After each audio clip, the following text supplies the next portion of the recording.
Welcome to the PC Error Detective YouTube channel.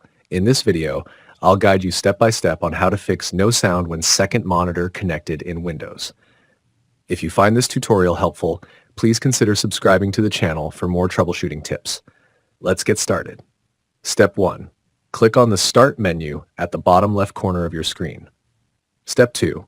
From the menu, select Settings. Step 3. In the Settings window, click on System from the left-hand menu. Step 4. Select Sound from the available options in the System menu. Step 5. Under the Output section, locate the drop-down menu labeled Choose Your Output Device.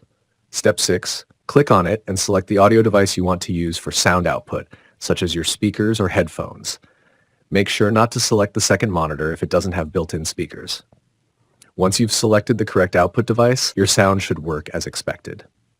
And that's it. Thanks for watching.